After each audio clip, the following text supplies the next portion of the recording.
Welcome to Sudheer edutech YouTube channel. నేను మీ సుధీర్ సార్ని. 2024 December 18 ఇవాల్టి కరెంట్ అఫైర్స్. క్లాస్ ఫాలో అయ్యే వాళ్ళందరూ కూడా ముందుగా లైక్ చేయండి. ఇంకా ఎవరైనా సబ్స్క్రైబ్ చేసుకోతే సబ్స్క్రైబ్ చేసుకోండి. మన ఛానల్ మీ ఫ్రెండ్స్ ఉంటే కనీసం వారికి కూడా ముగ్గురికి షేర్ చేయండి. ప్లీజ్ ప్రతి ఒక్కరు కూడా ముందుగా లైక్ చేయండి. అందరు లైక్ చేయాలి. కరెంట్ అఫైర్స్ అనేటువంటివి మనకి చాలా కీలకమైన రోల్ పోషిస్తాయి రానున్న మీకు ఏ ఎగ్జామ్స్కైనా సరే. కాబట్టి ఖచ్చితంగా కరెంట్ అఫైర్స్ను ప్రతిరోజు కూడా ఫాలో కండి. అదేవిధంగా నీట్గా ఎప్పుడు రివిజన్ చేసుకుంటూ ఉండాలన్నమాట. కరెంట్ అఫైర్స్ అనేది రివిజన్ రివిజన్ రివిజన్ రివిజన్ ప్రతిరోజు ఒక సబ్జెక్ట్ లాగా భావించి కరెంట్ అఫైర్స్ను ఫాలో అవుతూ రావాలి. మీరు అందరూ కూడా మిగతా సబ్జెక్టులు చదువుకుంటూ ఉండాలి. కరెంట్ అఫైర్స్ కూడా ఒక సబ్జెక్ట్ లాగా ఫాలో అవుతూ ఉండాలి. ఓకే ఫ్రెండ్స్, ఫస్ట్ క్లాస్లోకి వెళ్ళిపోదాం. అవయవ మార్పిడి చికిత్సలో పంది మూత్రపిండం అమర్చుకొని ఆరోగ్యంగా ఉన్న తోవానే లునే ఏ దేశానికి చెందినవారు? చూడండి, ఇక్కడ వార్తల్లో ఉన్నటువంటి మహిళ అనమాట తోవానే లునే. తోవానే లునే ఈమె అమెరికా దేశానికి చెందినటువంటి ఒక మహిళ. ఈమె ఇటీవల ఏం చేసిందంటే కనుక ఆపరేషన్ చేయించుకుందనమాట. ఈ ఆపరేషన్లో భాగంగా ఏదైతే పంది మూత్రపిండం ఉందో ఆ పంది మూత్రపిండాన్ని ఈమె అమర్చుకోవడం జరిగిందనమాట. అమెరికా వైద్య బృందం ఈ చికిత్స చేయడం జరిగిందనమాట. దాన్ని విజయవంతంగా చేయడం జరిగిందనమాట. దానివల్ల ఆమె ఇప్పుడు ఆరోగ్యకరంగానే ఉందన్నమాట. దాదాపు ఆపరేషన్ జరిగి ఒక 7-8 నెలలు కావస్తూ ఉంది. అయినా సరే ఆమె బాగా ఆరోగ్యకరంగా ఉందంట. ఇది వరకు డయాలసిస్ చేసుకునేటువంటిది అనమాట. మూత్రపిండాలు ఫెయిల్యూర్ అయిన వాళ్ళలో డయాలసిస్ ప్రక్రియ అనేది జరుగుతుంది కదా, అటువంటి డయాలసిస్ అవసరం ఇప్పుడు లేదంట. కానీ ఇప్పుడు డయాలసిస్ అనేటువంటి అవసరం లేదనమాట ఆమెకి. ఏ జీవి మూత్రపిండాన్ని అమర్చారంటే కనుక పంది మూత్రపిండాన్ని ఈమెకు అమర్చడం జరిగింది. తోవానే లునేక్ అనమాట. అమెరికా నుంచి ఈమె 5వ మహిళ అనమాట. ఇలా పంది మూత్రపిండాన్ని ఓకేనా ఇక్కడ ఒక మహిళకి ఇవ్వడం అనేటువంటిది, ఒక మహిళకు పెట్టడం అనేటువంటిది 5వ మహిళ అంటారు. ఈమె అమెరికా నుంచి 5వ మహిళ అనమాట. ఇది వరకు అలా ఎవరైతే చేసుకున్నారో వాళ్ళందరూ కూడా మరణించారంట. ఈమె ఒక్కటే బాగా ఆరోగ్యకరంగా జీవించి ఉందని ఇప్పుడు తెలుస్తూ ఉందన్నమాట. కాబట్టి అమెరికా వైద్య బృందం సక్సెస్ అయింది. ఓకేనా, కొన్ని మార్పులు చేశారన్నమాట చికిత్సలో. దాని కారణం వల్ల ఓకేనా ఇప్పుడు అందరూ కూడా రానున్న రోజుల్లో ఈ పంది మూత్రపిండాన్ని మార్చుకోవచ్చు అనమాట. ఓకేనా, ఇట్లా ఎవరైనా డయాలసిస్ ప్రక్రియలో మూత్రపిండాలు చెడిపోయిన వాళ్ళు ఎవరైతే ఉంటారో వాళ్ళందరూ కూడా అలాంటి చికిత్స చేసుకోవచ్చు అని చెప్పేసి ఈమె వాళ్ళందరికీ కూడా ధైర్యం చెప్తూ ఉందన్నమాట. కాబట్టి గుర్తుపెట్టుకోవాలి, తోవానే లునే వార్తల్లో ఉంది. ఏ దేశం అంటే అమెరికా పంది మూత్రపిండాన్ని అమర్చుకోవడం జరిగిందనమాట. ఓకేనా.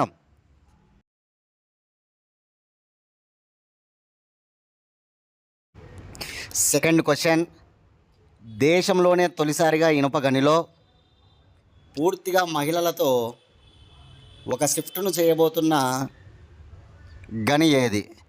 దేశంలోని మొట్టమొదటిసారిగా మహిళా గని అనొచ్చు మనం దీన్ని. ఒక షిఫ్ట్ మొత్తం అంతా కూడా మహిళలే ఇక్కడ పనిచేయడం జరుగుతున్నమాట ఈ గనిలో. అదే నొముండా గని. నొముండా జార్ఖండ్ రాష్ట్రంలో ఉంటుందన్నమాట నొముండా ఈ గని. ఇది ఒక ఐరన్ ఓర్ ఓకేనా, ఇనుప గని అనమాట. ఐరన్ మైన్ అనమాట, ఇనుప గని అనమాట. ఇక్కడ మహిళలే మొత్తంగా ఒక షిఫ్ట్ అంతా కూడా పనిచేస్తారంట. టాటా స్టీల్ వాళ్ళు ఈ విధానాన్ని అక్కడ స్టార్ట్ చేయడం జరిగిందనమాట, టాటా స్టీల్ వాళ్ళు. కాబట్టి గుర్తుపెట్టుకోవాలి, నొముండా ఇనుప గనిలోనే దేశంలోనే మొట్టమొదటిసారిగా మహిళలు పనిచేస్తూ ఉన్నారనమాట. యాక్చువల్గా శారీరక శ్రమ అత్యధికంగా ఉంటాయి గనుల త్రవ్వకం అంటే. అందులో పురుషుల పాత్రనే ఎక్కువ అనమాట. ఓకేనా, శారీరక శ్రమ అత్యధికంగా ఉన్నటువంటి గనుల తవ్వకాల్లో పురుషుల పాత్ర అధికమని మనందరికీ తెలుసు. కానీ ఇప్పుడు ఏకంగా పురుషులు లేకుండా ఒక షిఫ్ట్ అంతా కూడా మహిళలే ఆ గనిలో పనిచేసేటటువంటి విధంగా చేశారనమాట. కాబట్టి మొట్టమొదటి మహిళలు పనిచేస్తున్నటువంటి ఇనుప గని ఏదంటే కనుక నొముండా. ఏ రాష్ట్రం? జార్ఖండ్లో ఉంటుందనే విషయాన్ని గుర్తుపెట్టుకోవాలి. టాటా స్టీల్ వారి ఆధ్వర్యంలో ఇదంతా కూడా జరుగుతుందని గుర్తుపెట్టుకోవాలి. ఇక జాగ్రఫీలో ఖనిజాలు అనే టాపిక్లో మనం ఐరన్, ఇనుము గురించి చదువుకుంటాం అనమాట.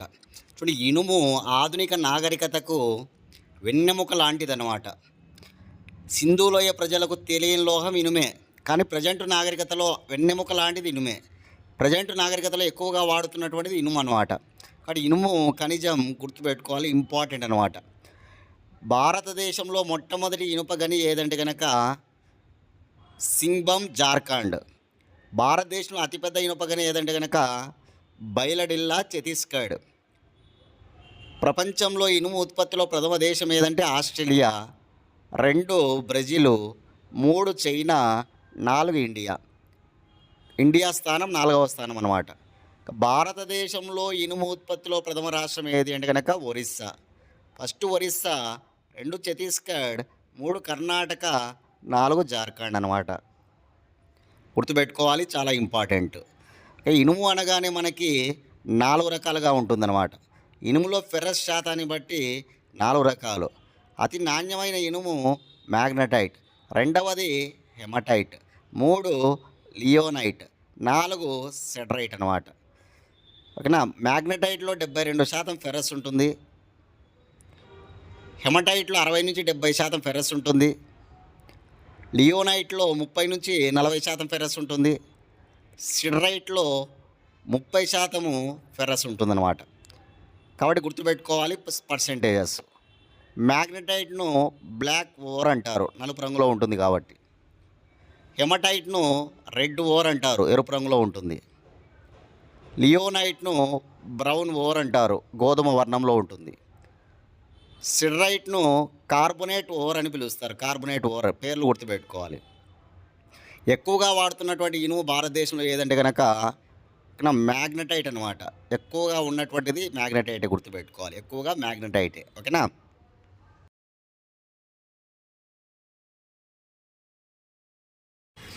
Question number 3. ద్వీపదేశమైన వనౌతులో భారీ భూకంపం సంభవించగా రిక్టర్ స్కేలుపై ఎంతగా నమోదు అయినది? రిక్టర్ స్కేలుపై వనౌతు దేశంలో ఇటీవల వచ్చినటువంటి భూకంపం ఎంతగా నమోదు చేసింది అంటే కనుక 7.3గా. 7.3 గుర్తుపెట్టుకోవాలి. కొన్ని దేశాల్లో వస్తున్నటువంటి అత్యంత గొప్ప భారీ భూకంపాలు ఉంటాయి. అక్కడ ఎంత నమోదైంది? గతంలో మనకు టర్కీలో వచ్చినప్పుడు కూడా బిట్లు మస్తుగా అడిగారు ఎగ్జామ్లో. కాబట్టి ఇటీవల వనౌతు అనేటువంటి దేశంలో వచ్చిందనమాట భూకంపం. అక్కడ 7.3 రిక్టర్ స్కేలుపై నమోదు చేసిందనమాట. గుర్తుపెట్టుకోవాలి ఈ విషయాన్ని. వనౌతు రాజధాని పోర్ట్ విలా. వనౌతు దేశ భాష ఇంగ్లీష్. వనౌతు దేశ కరెన్సీ వతు, వతు. వనౌతు దేశ ప్రధానమంత్రి చార్లోట్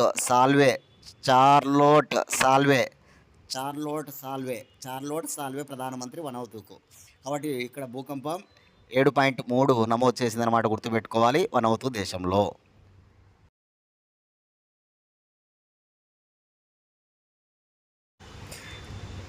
క్వశ్చన్ నెంబర్ 4. ఈడెన్ గార్డెన్స్లోని ఒక స్టాండ్కు ఏ భారత క్రికెటర్ జ్ఞాపకార్థం నామకరణం చేశారు? చూడండి, ఈడెన్ గార్డెన్స్ అంటే వెస్ట్ బెంగాల్లో కలకత్తాలో ఉన్నటువంటిది అత్యంత గొప్ప మైదానం ఈడెన్ గార్డెన్స్ అనమాట. అక్కడ ఉన్నటువంటి ఒక స్టాండ్కు జులన్ గోస్వామి, మన భారత మహిళా క్రికెటర్ జులన్ గోస్వామి జ్ఞాపకార్థం అక్కడ ఆ స్టాండ్కు ఆమె పేరు పెట్టడం జరిగిందనమాట. భారతదేశంలో మన భారతదేశ క్రికెట్కు విశేషమైనటువంటి సేవలు అందించిందనమాట ఈ జులన్ గోస్వామి. అందుకని చెప్పేసి అక్కడ ఈడెన్ గార్డెన్స్లో ఉన్నటువంటి ఒక స్టాండ్కి ఈమె పేరు పెట్టడం జరిగింది, జులన్ గోస్వామి పేరు. ఓకేనా. గుర్తుపెట్టుకోవాలి. 12 టెస్ట్ మ్యాచ్లు, 204 వన్డేలు, 668 T20లు ఆడిందనమాట. ఇక్కడ 12 టెస్ట్ మ్యాచ్లు. ఇది అనవసరం మనకి, కానీ చెప్తున్నాను. 12 టెస్ట్ మ్యాచ్లు, అదేవిధంగా 204 వన్డేలు, అదేవిధంగా 68 T20లు ఆడిందనమాట. అత్యంత గొప్పగా ఆమె రాణించడం జరిగిందనమాట. కాబట్టి ఈమె జ్ఞాపకార్థం ఇప్పుడు ఏ మైదానానికి నామకరణం చేశారని కూడా అడగచ్చు. ఈడెన్ గార్డెన్స్ గుర్తుంచుకోండి, సరిపోతుంది. Eden gardens.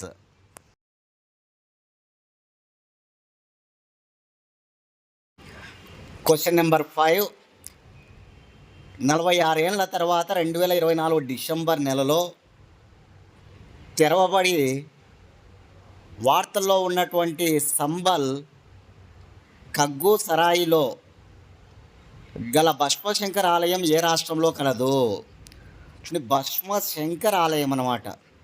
ఇది సంబల్ కగ్గు సరాయిలో ఉంది. ఈ సంబల్ కగ్గు సరాయ్ అనే ప్రాంతం ఏ రాష్ట్రంలో ఉంది అంటే కనుక ఆన్సర్ ఉత్తరప్రదేశ్. ఇక్కడ ఇటీవల ఓకేనా, కొన్ని కంప చెట్లు ఇవన్నీ కూడా కొట్టేస్తూ ఉండారనమాట. దానిలో భాగంగా ఒక ఆలయం బయలుపడిందనమాట, ఒక ఆలయం బయటపడిందనమాట. అదే ఈ భస్మశంకర ఆలయం అనమాట. కాబట్టి ఇప్పుడు మనం రోజు పేపర్లో చూస్తున్నటువంటి ఒక ఆలయం భస్మశంకర ఆలయం, అది వార్తల్లో ఉంది కాబట్టి వెరీ ఇంపార్టెంట్. ఇది ఉత్తరప్రదేశ్ రాష్ట్రంలో ఉందన్నమాట. ఈ భస్మశంకర ఆలయం అన్నమాట, గుర్తుంచుకోవాలి. ఇందులో కొన్ని విగ్రహాలు, ఓకేనా, కొన్ని విగ్రహాలు తలలు ఇట్లా కూడా లేకుండా కనిపించాయి అన్నమాట. అందులో ఉన్నటువంటి ఆలయంలో కొన్ని విగ్రహాలు దానికి సంబంధించి కాళ్ళు లేకపోవడం, అదేవిధంగా తల లేకపోవడం అట్లాంటివి కూడా కనిపించాయి. గణేశుని విగ్రహము, పార్వతీ విగ్రహము, శివుడి విగ్రహము, శివలింగము, ఇట్లా మొత్తం ఈ ఆలయంలో అత్యంత గొప్ప ప్రతిష్టాత్మక ఆలయంగా చెప్తూ ఉన్నారన్నమాట. ఎప్పుడో 46 ఏళ్ళ ముందు ఉన్నటువంటి ఆలయంగా దీన్ని భావిస్తూ ఉన్నారు. మళ్ళీ ఇప్పుడు ఆ 46 ఏళ్ళ తర్వాత ఇక్కడ ఈ ఆలయం తెరవబడి ఇక్కడ పూజలు చేయడం చేస్తూ ఉన్నారనమాట. జనాలు కూడా బాగా తండోపతండాలుగా వచ్చి అక్కడ ఆలయంలోకి వచ్చి పూజలు నిర్వహిస్తున్నారనమాట. కాబట్టి గుర్తుంచుకోవాలి, సంబల్ కగ్గూసరాయిలో బయలుపడినటువంటి భస్మశంకర ఆలయం ఎక్కడ ఉందంటే కనుక ఆన్సర్ ఉత్తరప్రదేశ్. ఉత్తరప్రదేశ్ ముఖ్యమంత్రి యోగి ఆదిత్యనాథ్ అని మనందరికీ తెలుసు. ఉత్తరప్రదేశ్ రాష్ట్ర గవర్నర్ ఆనందీబెన్ పటేల్ అని మనందరికీ తెలుసు. ఉత్తరప్రదేశ్ రాజధాని లక్నో అని తెలుసు. హైకోర్టు అలహాబాద్లో ఉందని తెలుసు. ఇంకా ఉత్తరప్రదేశ్ రాష్ట్ర భాష హిందీ అని తెలుసు.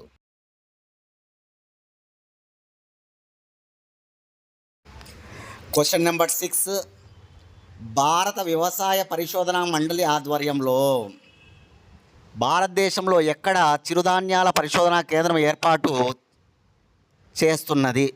చూడండి, మనందరికీ చాలా ఇంపార్టెంట్ క్వశ్చన్, వ్యవసాయానికి సంబంధించిన అంశం ఇది. భారత వ్యవసాయ పరిశోధనా మండలి ఇది ఎక్కడ ఉంటుంది? భారత వ్యవసాయ పరిశోధనా మండలి అంటే న్యూఢిల్లీలో ఉంది. ICAR, Indian Council of Agricultural Research అంటాం. Indian Council of Agricultural Research, ICAR. దీన్ని తెలుగులో భారత వ్యవసాయ పరిశోధనా మండలి అంటాం. ఇది ఇప్పుడు భారతదేశం చిరుధాన్యాల పరిశోధనా కేంద్రాన్ని ఎక్కడ ఏర్పాటు చేస్తూ ఉందంటే కనుక రాజస్థాన్లోని బాడ్మేడ్లో. రాజస్థాన్లోని బాడ్మేడ్ ఈరోజు వార్తల్లో ఉంది, గుర్తుపెట్టుకోవాలి. వ్యవసాయానికి సంబంధించిన పరిశోధనా మండలి ఎక్కడెక్కడ ఏర్పాటు అవుతున్నాయనేది ఇంపార్టెంట్. మన భారతదేశ వరి పరిశోధనా కేంద్రం కటక్ ఒరిస్సాలో ఉంటుందని మనందరికీ తెలుసు. వేరుశెనగ పరిశోధనా కేంద్రం జునాగఢ్లో ఉంటుంది. పత్తి పరిశోధనా కేంద్రం నాగపూర్ మహారాష్ట్రలో ఉంది. ఓకేనా. పొగాకు పరిశోధనా కేంద్రం రాజమండ్రి ఆంధ్రప్రదేశ్లో ఉంది, పొగాకు పరిశోధనా కేంద్రం.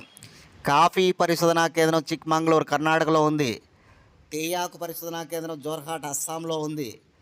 ఇట్లా మనకి పరిశోధనా కేంద్రాలు, రీసెర్చ్ సెంటర్స్ గుర్తుపెట్టుకోవాలి. కాబట్టి ఇప్పుడు మనకి చిరుధాన్యాల పరిశోధనా కేంద్రాన్ని రాజస్థాన్లోని బాడ్మేర్లో ఏర్పాటు చేస్తూ ఉంది కేంద్ర వ్యవసాయ మంత్రిత్వ శాఖ. ప్రజెంట్ కేంద్ర వ్యవసాయ మంత్రిత్వ ఎవరంటే కనుక శివరాజ్ సింగ్ చౌహాన్ మధ్యప్రదేశ్ మాజీ ముఖ్యమంత్రి కూడా ఆయన. ఇప్పుడు వ్యవసాయ మంత్రిగా ఉన్నాడు కేంద్రంలో. ఆయన ఈ విషయాన్ని వెల్లడించాడనమాట. ఐసిఏఆర్ ఆధ్వర్యంలో చిరుధాన్యాల పరిశోధనా కేంద్రాన్ని రాజస్థాన్లోని బాడ్మేడ్లో ఏర్పాటు చేస్తున్నామని చెప్పాడు. దీనికోసం ఏకంగా రాజస్థాన్ గవర్నమెంటు కొన్ని 98 ఎకరాలు కూడా 98 ఎకరాలు కూడా ఇచ్చినట్టుగా ఆయన చెప్పాడు అనమాట. 98 ఎకరాలు ఇచ్చినట్టుగా చెప్పడం జరిగిందనమాట.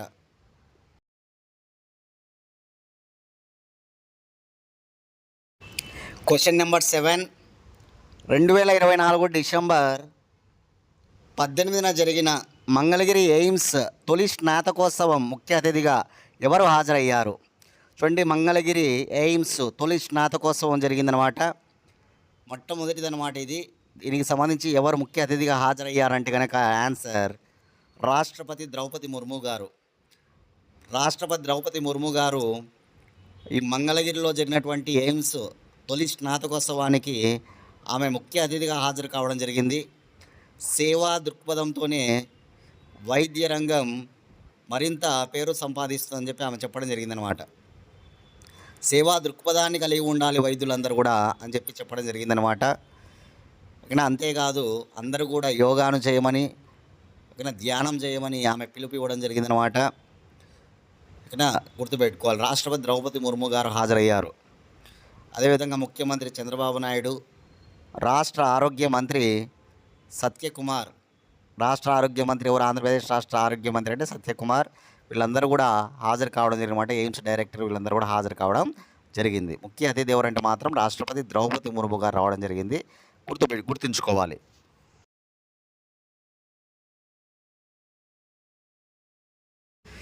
Question number 8. ఆంధ్రప్రదేశ్ రాజధాని అమరావతిలో 1000 కోట్ల పెట్టుబడి పెట్టబోతున్నటువంటి ఎయిర్ కండిషనరు, రిఫ్రిజిరేటర్ తయారీ కంపెనీ డికైన్ ఏ దేశానికి చెందినది? చూడండి, ఎయిర్ కండిషనర్ ఏసీలు, అదేవిధంగా ఫ్రిడ్జ్లు, రిఫ్రిజిరేటర్స్ ఉంటాయి కదా ఫ్రిడ్జ్లు, ఓకే, ఆ తయారీ కంపెనీ ఏదంటే కనుక డికైన్ అనమాట. ఈ డికైన్ అనే కంపెనీ ఏ దేశానికి చెందినది అంటే కనుక జపాన్ దేశానికి చెందినది. ఇది ఆంధ్రప్రదేశ్లోని అమరావతిలో ఏకంగా 1000 కోట్ల పెట్టుబడి పెట్టనుందనమాట. అమరావతిలో శ్రీ సిటీ ఏదైతే ఉందో ఆ శ్రీ సిటీలో దీన్ని ఏర్పాటు చేయనున్నారనమాట. దీనికోసం 75 ఎకరాలు కేటాయించడం జరిగిందనమాట. 75 ఎకరాలు. కాబట్టి గుర్తుంచుకోవాలి, చాలా ఇంపార్టెంట్. ఆంధ్రప్రదేశ్లో విదేశీ కంపెనీలు ఏవేవి పెట్టుబడులు పెడుతూ ఉన్నాయి అనేది మనం ఖచ్చితంగా ఫోకస్ చేసుకోవాలి. ఏపీ ఎగ్జామ్స్కి ఎవరైతే ప్రిపేర్ అవుతున్నారో వాళ్ళందరూ కూడా ఫోకస్ చేసుకోవాలి. అదే తెలంగాణలో ఏవైనా కంపెనీలు ఏర్పడితే కనుక అక్కడ వాళ్ళు ఒక తెలంగాణ అభ్యర్థులు కూడా ఫోకస్ చేసుకోవాలి. ఆంధ్రప్రదేశ్లో ఏర్పడితే అక్కడ అభ్యర్థులు అక్కడ వాళ్ళు కూడా ఫోకస్ చేసుకోవాలి. కాబట్టి ఇంపార్టెంట్, ఈరోజు డికైన్ కంపెనీ ఉంది వార్తల్లో. ఇది జపాన్ దేశానికి చెందిన కంపెనీ. ఇది వచ్చేసి రిఫ్రిజిరేటర్స్ మరియు ఎయిర్ కండిషనర్లు తయారు చేసే కంపెనీ. 1000 కోట్ల పెట్టుబడి పెట్టనుందనమాట. ఎక్కడ ఏర్పాటు కానుందంటే అమరావతిలో. ఎక్కడ ఏర్పాటు కానుంది? అమరావతిలో. గుర్తుంచుకోవాలి, అమరావతిలో. దీనికోసం 75 ఎకరాలు కేటాయించనున్నారు. దీనివల్ల ఇక్కడ ఉపాధి లభిస్తుందన్నమాట చాలామందికి. ఆ విషయాన్ని మనకు ఆంధ్రప్రదేశ్ గవర్నమెంట్ చెప్పడం జరిగింది. ఆ కంపెనీదారులు కూడా మనకు ఓకేనా చెప్పడం జరిగిందనమాట.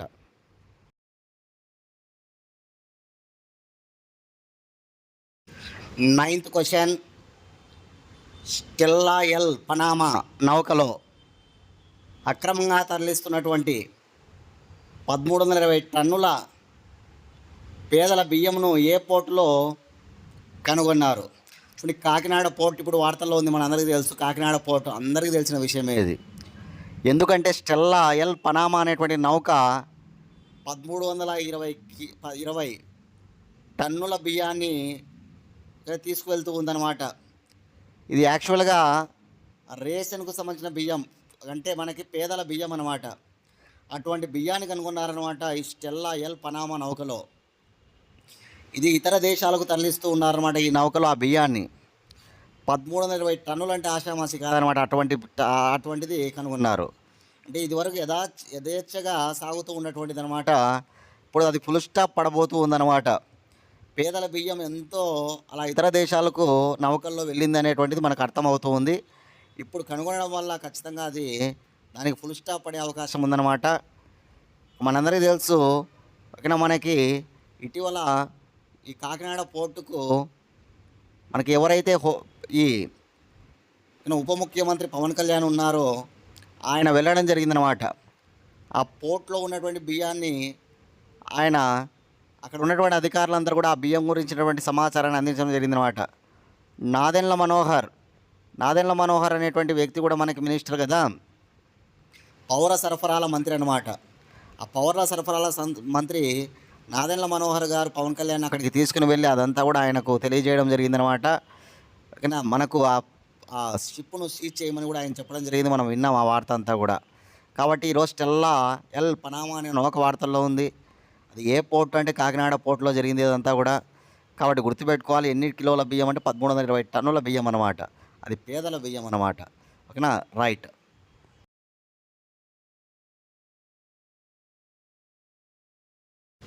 Last question. ప్రపంచ బాక్సింగ్ ఛాంపియన్షిప్ 2025 ఫైనల్ మ్యాచ్ ఆతిథ్యం ఇవ్వనున్న దేశం ఏది? చూడండి, ప్రపంచ బాక్సింగ్ ఛాంపియన్షిప్ 2025 ఫైనల్ మ్యాచ్ మన భారతదేశంలో జరగనుంది. ఈ విషయం ఈరోజు మనకు వెల్లడించారనమాట. ఏ దేశంలో ఇక్కడ ఫైనల్ మ్యాచ్ జరగనుందంటే కనుక భారతదేశంలోనే జరగనుంది. ఆ డేట్స్ ఇంకా ఖరారు చేయలేదన్నమాట. కాబట్టి ప్రపంచ బాక్సింగ్ ఛాంపియన్షిప్ 2025 ఫైనల్ మ్యాచ్ ఎక్కడ జరగనుంది అనే విషయం చాలా ఇంపార్టెంటు. ఎక్కడ అంటే కనుక ఇండియా. ఓకేనా, ఆ విషయాన్ని మనం గుర్తుపెట్టుకుంటే సరిపోతుంది. చూడండి, ఎవరైనా ఎగ్జామ్స్ రాసుకోవాలనుకుంటే, డైలీ ఎగ్జామ్స్ రాసుకోవాలనుకుంటే 8186 006848 అనే నెంబర్కి ఓకేనా, అనే నెంబర్ ఏదైతే ఉందో దానికి కాల్ చేసి ఎగ్జామ్ వివరాలు కనుక్కొని మీరు డైలీ ఎగ్జామ్స్ రాసుకోవచ్చు అనమాట. కాల్ చేసి ఎగ్జామ్ వివరాలు కనుక్కొని మీకు నచ్చితే రోజు కూడా ఎగ్జామ్స్ రాసుకోండి. ఓకేనా, రైట్. రేపటి క్లాస్లో మళ్ళీ కలుసుకుందాం ఫ్రెండ్స్. థ్యాంక్స్.